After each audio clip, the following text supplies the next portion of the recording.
Oh yeah, Diddy got a podcast.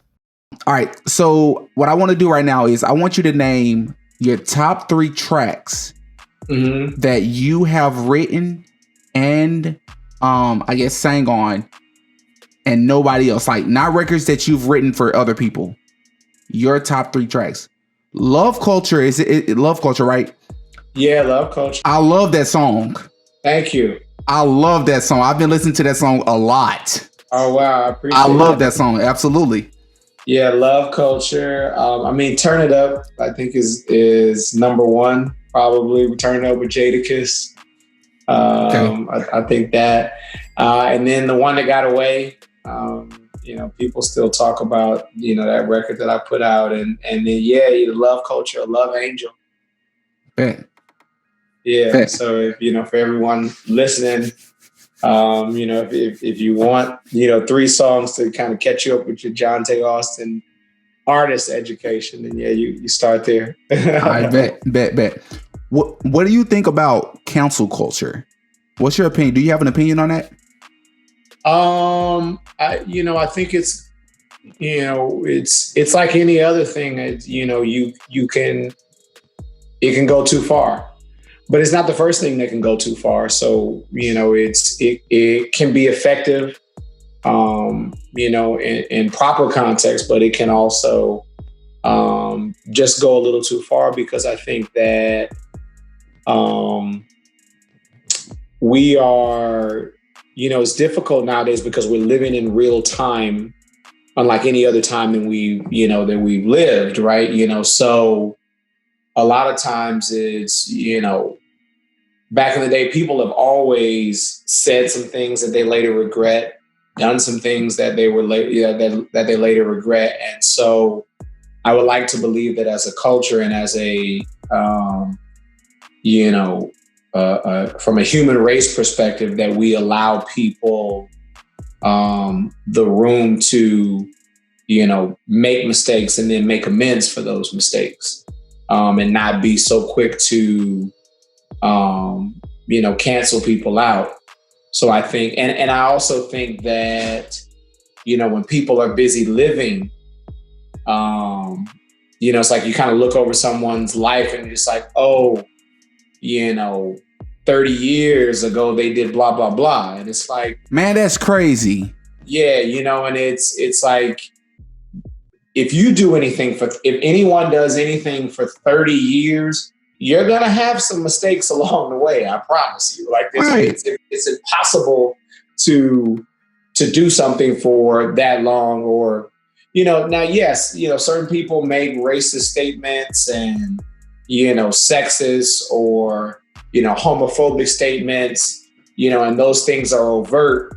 And so I do understand where, the desire to cancel that, comes from, because there are certain things that you want to believe that as a human being, other human beings already or should know that you don't say things like that, and when we're talking hateful rhetoric.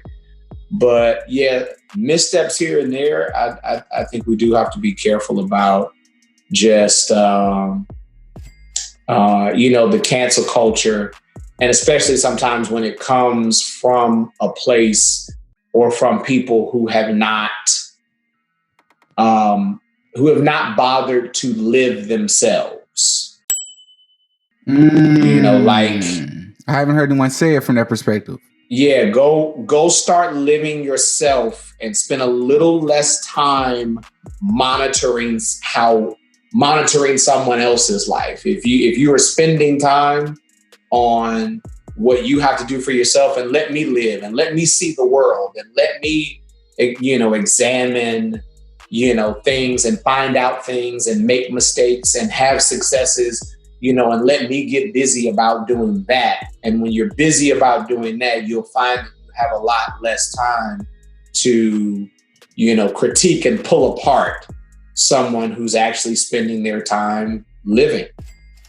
Now again, there are certain, points of view and certain things that have no place, I think, in progressive society. And yes, and some thoughts are hurtful to the idea of actually letting people live. You know what I mean? So we definitely don't want to,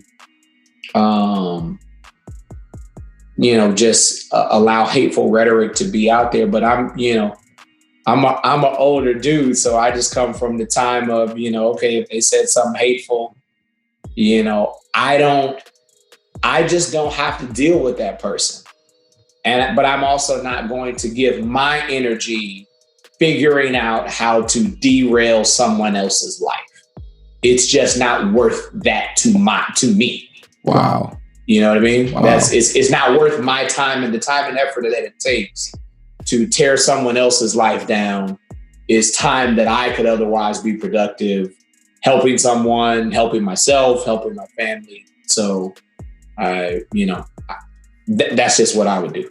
You think Nick Cannon deserved what happened to him to be fired? Man, I think it's all, we're living in a time where you have to be careful of what you say, people are losing jobs, people are losing, careers and opportunities.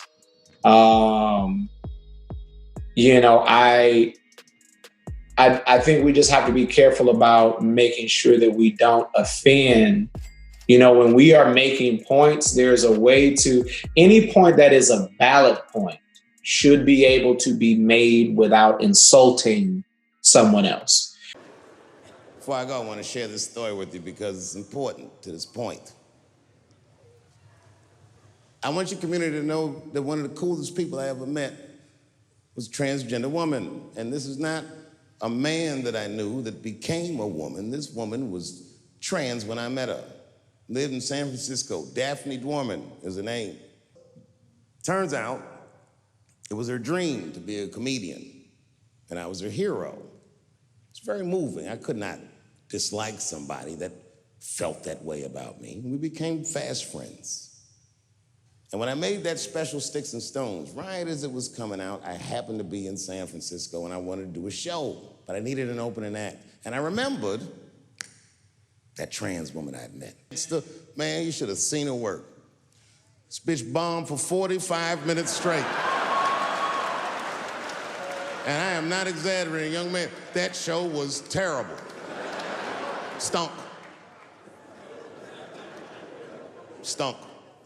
And then she brings me on and, I was like a glass of water after a handful of salt. The crowd was happy to see me. I was killing it. Screamed out, and his energy felt wild as fuck. He said, "Hey, Daphne!" And everybody kind of clamped, got tense. We didn't know if it was a heckler or active shooter. And he said, "Does the carpet match the drapes?" Yeah, it was fucked up. The whole crowd kind of groaned because it was so, mean. Everybody groaned, except for Daphne.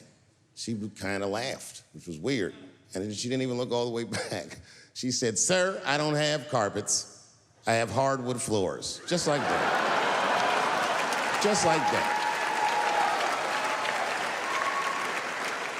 And boy, when she said that shit, it blew the roof off the place. Cut through all the tension. With that one joke, she made up for 45 minutes of a stinker of a show. And after that, she could do no wrong. And I kept on rocking. She kept on talking to me.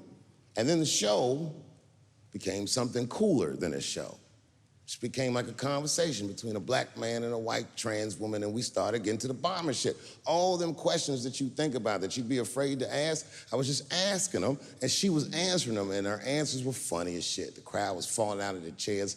And at the end of the show, I go, "Oh, Daphne," I said, "Well, that was fun." I go, "I love you to death, but I have no fucking idea what you're talking about."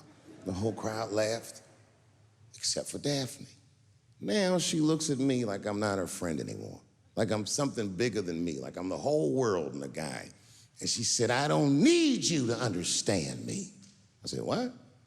She said, "I just need you to believe," just like this. She goes, "that I'm having a human experience." And when she said it, the whole crowd kind of gasped. And I gave her the Fight Club look. I said, "I believe you, bitch." Because she didn't say anything about pronouns. She didn't say anything about me being in trouble. She said, just believe I'm a person and I'm going through it. You know, I believe you because it takes one to know one.